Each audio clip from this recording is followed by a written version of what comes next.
अच्छा, ये तो अमल हो गया। अब मैं इसका नक्श भी आपको बता देता हूँ और दुश्मन को सज़ा देने के लिए भी मैं उसका तरीक़ेकार समझा देता हूँ कि इसका नक्श क्या है, किस तरह लिखा जाता है और उसकी क्या तरतीब है, हम किस तरह तस्कीर के लिए इस नक्श को इस्तेमाल करते हैं, किस तरह हम उसको सज़ा देने के लिए इस्तेमाल करते हैं। 165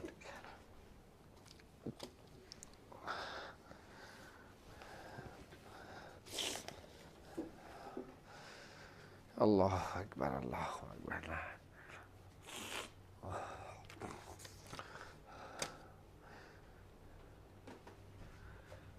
ये मिटाया नहीं तुमने? इसकी तस्वीर ले ली थी? जी।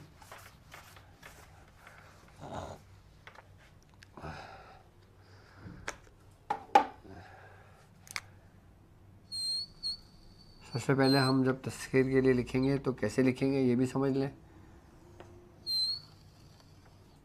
अभी मैंने इसकी तादाद बताई नहीं है, इसकी कितनी तादाद है, कितना पढ़ा जाएगा मैं आपको बताऊंगा, वो भी जब नक्श पूरा हो जाएगा। सही है, ये बनेगा आपका 16 खानों पर। इस नक्श को सैफ़ी शरीफ का नक्श कहा जाता है। आई बात समझ में? और ये सैफ़ी सग़ीर में बहुत कमाल का नक्श चलता है। ये इसकी जो आदत है वो 16511, ठीक है, यानी कि 16,511।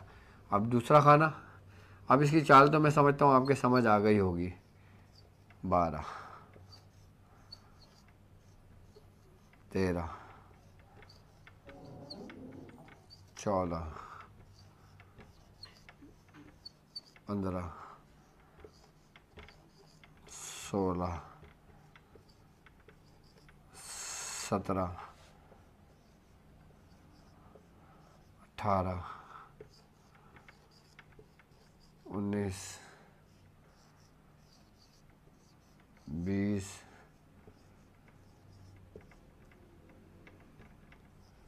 21, 22। अच्छा, इसमें 23 की जगह 24 आएगा क्योंकि इसमें एक कसर आया है इस नक्श में, यह ख्याल रखना है, ठीक है। 165, 24, 25, 26, ये हमने बहुत लिखा है इसलिए हम लोगों को ये ज़बानी हिफ्ज़ है ये नक्श। मैं हर चीज़ आपको वो तालीम करता हूँ, वो तालीम करता हूँ जो अमल मैंने ख़ुद किया हो, जिस पे मेहनत ख़ुद की हो, जो अमल मैंने ख़ुद पढ़ा हो, जो नक्श मैंने ख़ुद लिखा हो, मैं वो चीज़ आपको तालीम करता हूँ। देखें 16511 यानी कि 16,511, 16,512, 16,513, 16,514, 16,515, 16,516, 16,517, 16,518, 16,519, 16,520, 16,521, 16,522, 16,524। 23 नहीं आएगा क्योंकि इसमें कसर है, ठीक है। 16,525, 16,526, 16,527, ये इसका सैफ़ी शरीफ का नक्श है ये, ठीक है, जो हम सग़ीर के थ्रू काम कर रहे हैं। अब हम अगर तस्खीर के लिए अमल करते हैं, मिसाल के तौर पे हम जन्नात की तस्खीर हो गई या किसी इंसान की तस्खीर हो गई या हुब में हो गया या किसी कोई ख़ास शख्स के लिए हो गया या किसी के ख़ास दिल के अंदर हम अपनी जगह करना चाहते हैं। आई बात समझ में? या हम ये चाहते हैं कि फ़लाँ शख्स हमारा ताबे हो जाए या फ़लाँ मखलूक हमारे ताबे हो जाए या फ़लाँ चीज़ हमारे ताबे हो जाए या फ़लाँ चीज़ हमें मिल जाए, यानी कि किसी को हासिल करने के लिए, तो ये नक्श लिखा जाएगा। सबसे पहले इस नक्श की ज़कात अदा की जाएगी। ये नक्श रोज़ाना 11 नक्श रोज़ाना 40 दिन तक लिखे जाएंगे। पहले इसकी ज़कात अदा की जाएगी 40 नक्श रोज़ाना, 11 नक्श रोज़ाना 40 दिन तक लिखे जाएंगे। जब 40 दिन आपके उसको हो जाएंगे, आपने इसके आटे की गोलियां बनाना है और उसको दरिया में, समंदर में, नहर में कहीं भी बहा देना है। अब आप तस्कील के लिए इसको करना चाहते हैं,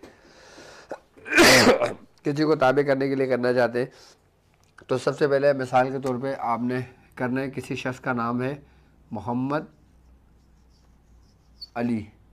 अब मोहम्मद के बनते हैं 92, अली के बनते हैं 110। ठीक है, 110 जमा 92, 2 9 और 1 10, 10 का 0 हाथ से लगाए तो ये बना 202। अब 202 को उसको मुफरद लेकर आ जाएंगे तो बनेगा 4। जितने अदद बनेंगे जिस नाम के अदद के मुताबिक या जिसके लिए करा जाए, या मिसाल तौर पर अगर किसी जिन्नात की हाज़िरी का करते हो या किसी जिन्नात को ताबे करने की करते हो, तो अगर उस जिन्नात का आपको नाम मालूम है, आई बस समझ में।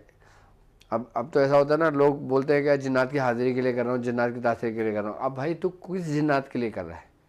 अब जिस तरीके से इंसान है, इंसानों के नाम मौजूद है, अब हम बोले हम इंसान की तस्कीर के लिए कर रहे हैं, तो भाई कौन से इंसान के लिए कर रहे हो? कोई एक इंसान है कि जिसको चाहते हो कि वो तुम्हारा ताबे हो जाए।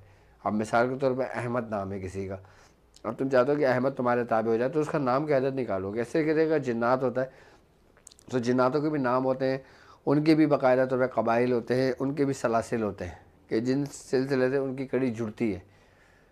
तो हम इन बातों को नहीं समझते। अगर हम मिसाल पर किसी जिन्नात के लिए करते हैं तो हमें उसके बारे में, उसका लिए मालूम होना ज़रूरी है। तो अब यहाँ बनता है अदद 4, तो हम हर खाने में 4 मरतबा दुआए बुज़ुर्ग पढ़ेंगे। यानी कि सबसे पहले हम 4 मरतबा पढ़ेंगे, इस खाने पे दम करेंगे, 16,511 लिख देंगे। आई बात समझ में? फिर 4 दफ़ा पढ़ेंगे, 16,512 लिख देंगे। फिर 4 दफ़ा पढ़ेंगे, 16,513 लिख देंगे। जो नाम के अदद बनेंगे मजमू जो, अच्छा माँ के नाम के अदद उसमें चाहो मिला लो, चाहो ना मिलाओ। अगर तुम्हारा उससे गहरे रवाबित है तो माँ का नाम नहीं मिलाओ, और अगर तुम्हारे गहरे रवाबित नहीं है उससे, तो माँ के नाम के अदद भी उसके साथ मिला लो। ठीक है, तो फिर इसको मुफरद अदद में लेके आओगे। जो अदद बनेगा, अगर 1 बना तो 1 बार पढ़ोगे, 9 बना तो 9 बार पढ़ोगे, 8 बना तो 8 बार पढ़ोगे। जो बने, जो भी अदद बने उसका आपने उस नाम से तो करना है। जब ये पूरा उसको भर लेंगे, फिर आप जो ना यहाँ पे उसका नाम लिखेंगे। आई बात समझ में? और नाम लिखने के बाद इसकी जो आखिरी इबारत है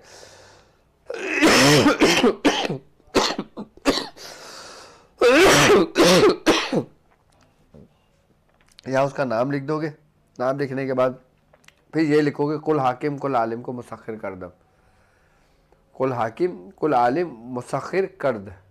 फिर हम ये लिखेंगे। ये लिखने के बाद फिर उसको हम लपेटेंगे और फोल्ड कर देंगे, उस पर धागा चढ़ा देंगे। धागा चढ़ाने के बाद हम इसको किसी वज़नदार चीज़ के नीचे दबा देंगे। हम किसी वज़नदार उसको चीज़ के नीचे दबा देंगे। एक तरीका ये है, अगर हम हफ्ते के रोज़ लिखेंगे, हम वज़न के नीचे दबा देंगे। अगर हम मिसाल के तौर पे जुमरात और जुम्मे की शब में लिखते हैं, तो हम इसी तरतीब से खुशबू लगा के अपना पाक साफ़ होकर हम इसकी ज़कात अदा करने वाले लिखेंगे। हम इसको हवा में भी टांग सकते हैं, यानी कि किसी घने दरख्त के ऊपर टांग दें, यानी कि जो शजर हो कि जिसमें फलदार हो, जिसमें समर हो, आई बात समझ में, कि जिसमें फल लगा हो। ठीक है, आप उस दरख्त पे भी इसको लटका सकते हो, बांध सकते हो, और इसको ज़मीन के नीचे भी दबा सकते हो। आई बात समझ में?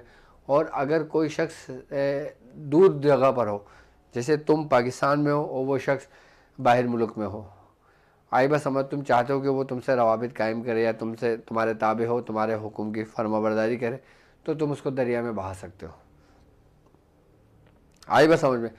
अगर कोई शख्स ऐसे शख्स के लिए काम कर रहा है जो एक ममालिक से दूसरे ममालिक में है, तो वो दरिया में बहा दे, समंदर में बहा दे, नहर में बहा दे। अगर कोई शख्स इसके लिए कर रहा है जो उसके सिटी में ही हो, उसके कराची में ही हो या आपस में ही हो, तो उसको वज़न के नीचे दबा दे। अगर कोई दूसरी सिटी में हो जहाँ पे डिस्टेंस आ जाए 100 किलोमीटर के बाद का, कि जिसमें नमाज जो कसर होती है वो कितने किलोमीटर के बाद होती है, 60 या 70 किलोमीटर के बाद नमाज कसर हो जाती है ना। तो बस जिस किलोमीटर पे कसर हो जाती है ना आपकी, फिर अगर कोई ऐसी जगह पे कोई वाक़ हो जो रहता हो जिसके लिए काम कर रहा हो, तो उसको हवा में लटका दो।